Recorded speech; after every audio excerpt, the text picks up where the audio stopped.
Well. Dave Kahl is turning 40. What a wonderful occasion. I joined you here today to share a few of my thoughts on Dave Kahl and go over a little bit of our history together and how I know Dave and some of my fond memories from the roots of our friendship.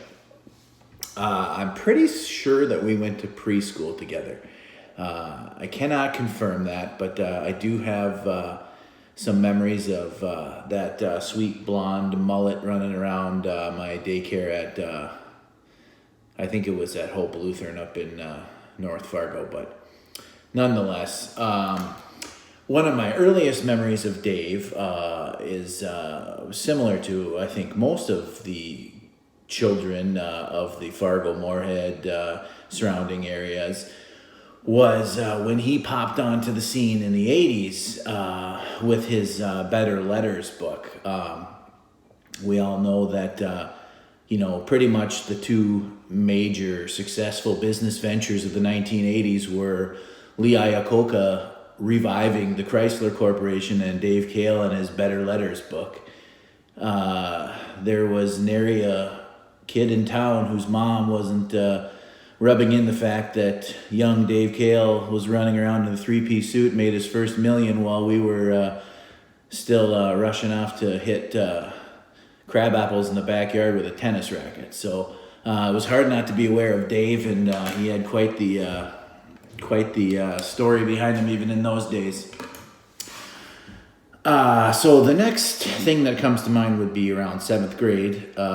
We were playing basketball, of course, and as 13-year-olds are wont to do, I had invested a large amount of my self-esteem, probably too much of my self-esteem. It was established in the athletics and how I was going to be performing in these athletics. So the biggest part of 7th grade basketball, of course, is traveling team. And so in 7th grade, the Ben Franklin Junior High picked out the 10 best basketball players to form their traveling team. And who was lucky enough to be sitting at number 11 and 12 on that list, firmly on the outside looking in, was Dave Kahl and Dan Deutsch. Could have been quite the traumatic experience for me, I have to be honest. But I was very blessed that Dave's dad reached out, and we found ourselves a motley crew of cast-offs from the Fargo-Moorhead region, and we started the Nova Fever, infamous as we may be, and we took the basketball world by storm, and we won a few games against those running Wildcats and the Moorhead Wolverines that didn't think that we were good enough to join their crew. So I always will be in debt to Dave and his dad for thinking of me and reaching out and bringing me into the fold, because that was a very important time in my life, and that meant a lot to me to be included and wanted on a basketball team. So then, moving forward, of course, there was the 9th grade oral Elvis Presley book report that has set the standard for all oral book reports going forward. I have a little known fact about that. Dave was actually planning to do an oral book report on a biography of Ty Herndon, his favorite country music singer. But I'll spare you the details in the interest of keeping this PG rated. Ty had a little dust up with the law. I'll let you Google it yourself. And Dave had to make a last-second change over to Elvis Presley, and the rest is history. After junior high, that brought us up to high school, and of course, Crud ball, right? Crud ball was the brainchild of Dave, and we played on the mini hoops at McKinley, and one of my favorite things about Crud ball is Crud ball was an anomaly in that it kind of flew in the face of all of the high school social hierarchy and cliques, and whether you were a jock or a nerd or a drama or a you know, whatever you were into, a motorhead, a guy in woodshop, when you walked through the doors of Crud Ball, everybody was equal. Everyone was treated with respect, and everyone had a blast together.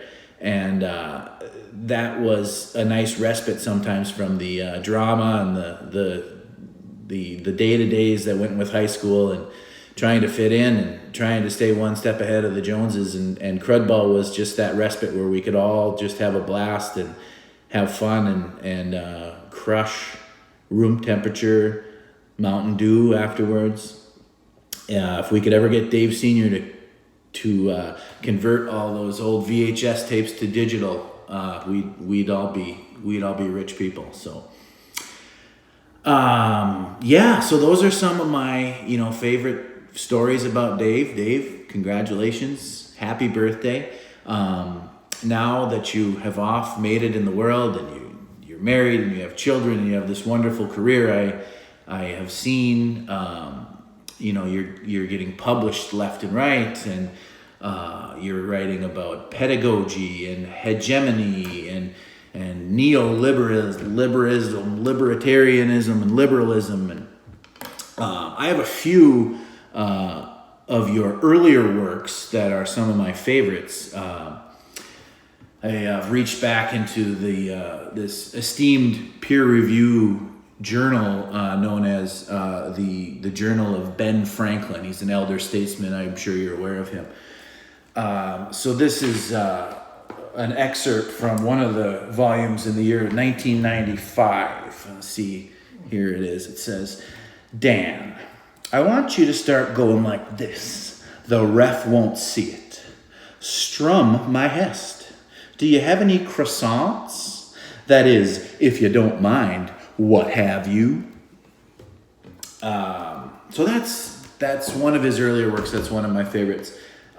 This is from a little bit of a later edition of the Ben Franklin Journal. This is a 1996 edition.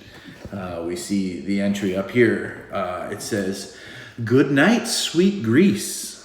Strum my bones. Give me that old soft shoe.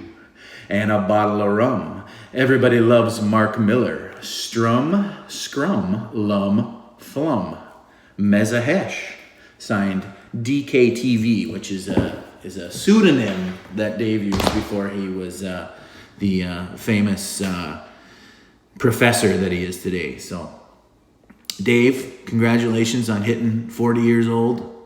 I'm glad to have you as a friend. I love following you on Facebook. Looks like you've carved off quite a nice life for yourself. I'm glad to call you a friend, and I hope you have a fun month enjoying your 40th birthday. Mine's just around the corner. I don't want to feel that old, but the reality is what it is. So happy birthday, Dave.